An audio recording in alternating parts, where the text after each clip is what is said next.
నంద్యాల పట్టణంలోని టెక్కే ప్రాంతంలో ప్రజా సమస్యలు జటిలమవుతున్నాయి. గత నెల రోజులుగా మురుగు కాల్వలు పూర్తిగా బ్లాక్ అయిపోవడంతో డ్రైనేజీ నీరంతా రోడ్లపైకి ఎక్కి పారుతోంది. దీనివల్ల స్థానిక ప్రజలు తీవ్ర ఇబ్బందులు ఎదుర్కొంటున్నారు. ప్రాంతమంతా దుర్వాసన వెదజల్లుతుండడంతో పాటు ఈగలు దోమల బెడద విపరీతంగా పెరిగిపోయిందని స్థానికులు ఆవేదన వ్యక్తం చేస్తున్నారు. ఇప్పటికే చాలా మంది జ్వరాల బారిన పడి ఆసుపత్రుల పాలవుతున్నారని, ఇలాంటి పరిస్థితుల్లో ఇక్కడ నివాసం ఉండాలంటేనే నరకయాతన అనుభవిస్తున్నామని వాపోతున్నారు. త్వరలోనే వర్షాకాలం రానుండడంతో మున్సిపల్ అధికారులు ఇప్పటికైనా నిద్రమత్తు వీడాలని స్థానికులు డిమాండ్ చేస్తున్నారు.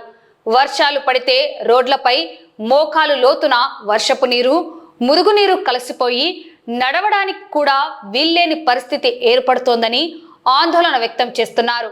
మున్సిపల్ ఉన్నతాధికారులు వెంటనే స్పందించి టెక్కే ప్రాంతంలో మురుగు కాల్వల సమస్యను యుద్ధ ప్రాతిపదికన పరిష్కరించాలని స్థానిక ప్రజలు గట్టిగా విజ్ఞప్తి చేస్తున్నారు. ఇదేమైనా తెక్క గెలుసులు 2 నెలలు 3 నెలలు అవుతుంది నీళ్ళు రావడం బట్టి మాకు చాలా ఇబ్బంది అయింది. ఇంట్లో దోమలు ఎక్కువైంది. అందరు చెప్పి సాల్ అయిపోతుంది. ఎవరు సరిగ్గా రావడంలో ఈ 2 కలుసుకుంటే పొద్దున పూట అవుతాయి. ఇంకా నర్సరీకి కూడా దావులకు ఇబ్బంది అయిపోయింది. మొత్తం వస్తాయి ఆ తగ్గుల నీళ్ళల్లో ఇట్లా వస్తాయి, మొత్తం వచ్చేసాయి. అసలు చాలా ఇబ్బంది అయిపోయింది. రోగాలు వస్తాయి అదిగో గుళ్ళలు వేసి చచ్చిపోతున్నాయి. దోమలు ఎక్కువైనాయి, రోగాలు కూడా ఎక్కువ అవుతున్నాయి. ఆ కాలువ ఏమైందో తెలియదు. పెద్ద కాలువ తీయాలి ముందు, మేము పెద్ద కాలువ తీస్తే నీ వల్ల పోతాయి. ఏం పట్టించి చెప్పి సాల్ అవుతుంది. ఇంకా లాస్ట్ మధ్యసారిలో నిన్ను పిలిపించాలి. ఈ నీళ్లు ఆ వల్ల కాలువ ఈ వల్ల కాలువ ఎక్కువ పడుతున్నాయి. మా రోడ్డు మీద ఎవరికి చెప్పినా పట్టించుకోవడం లేదు. ఆడ మున్సిపాలిటీలో చెప్పినా బొక్క పెట్టాలని వచ్చారు, బొక్క పెట్టకుండా పోతున్నారు. అది ఏదో బొక్క పెట్టి తీసి మాకు నీళ్లు పోయేటట్టు చేయండి. మా దోమలు గీమలు ఎక్కువ అయిపోయినాయి. ఇక్కడ మంచి కాలు పెడితే దారి పడుతున్నాము. బాగా నచ్చిందంటే మా కాలంలో నీళ్లు ఇవి అట్లా వచ్చాయి. చూడు మాకు చేయాలా, ఇట్లా మేము ఉండలేము. ఇట్లా ఎన్నాలని ఉండాలా, మేము నెల రోజులు అవుతుంది పారవచ్చు.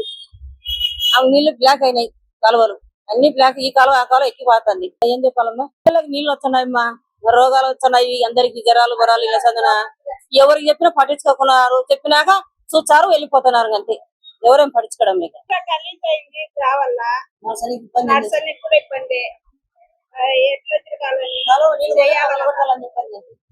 కాలువలో అన్ని పలుకొట్టి